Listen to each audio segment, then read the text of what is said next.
Marathi health या YouTube चॅनलमध्ये आपले स्वागत आहे। अगदी लहान बाळापासून ते मोठ्या व्यक्तीपर्यंत सर्वांकरता हा उपाय खूप रामबाण आहे। फक्त या सिरमचा तुम्हाला वापर करायचा आहे, याचा कुठलाही साइड इफेक्ट नाही, तर आपल्याला याचा भरभरून फायदाच होणार आहे।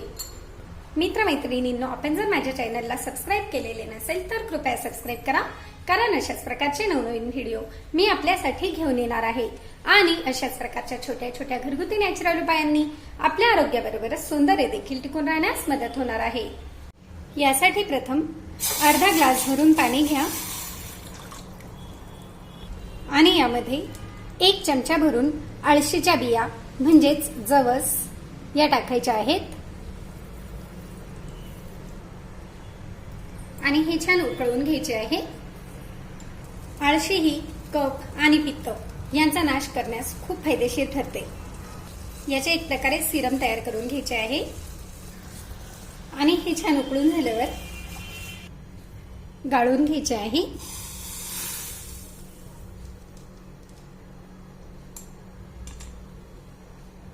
हे बघा, आपण हा मोठा ग्लास भरून पाणी घेतले होते, त्याचे अर्धे व्हायला पाहिजे इतपत हे छान उकळून घ्यायचे आहे।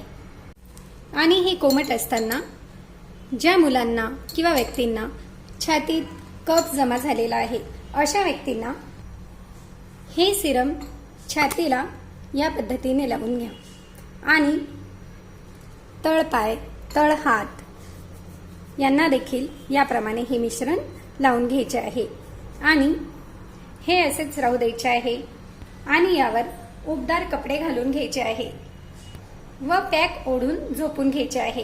असे जर तुम्ही केले तर यामुळे छातीत जमा झालेला कफ पूर्णपणे निघून जातो, सर्दीचा त्रास देखील पूर्णपणे निघून जाण्यास मदत होते। हा उपाय किमान 3 दिवस तरी करायचा आहे। 3च दिवसात तुमची सर्दी व छातीत जमा झालेला कफ हे पूर्णपणे निघून जाण्यास मदत होते आणि हे स्टोअर करून तुम्ही एका बॉटलमध्ये भरून देखील ठेवू शकतात। ज्यावेळेस तुम्हाला हे वापरायचे आहे त्यावेळेस थोडेसे कोमट करून याचा वापर करायचा आहे। हे तयार झालेले मिश्रण 3 दिवस तुम्ही वापरू शकतात। 3 दिवसानंतर तुम्हाला नवीन मिश्रणाचा वापर करायचा आहे, परंतु 3 दिवसात तुम्हाला नक्कीच याचा फायदा होतो। परंतु जास्त त्रास असेल तर पुढे देखील तुम्ही याचा वापर करू शकतात। व्हिडिओ आवडला असेल तर लाईक व शेअर करा। धन्यवाद।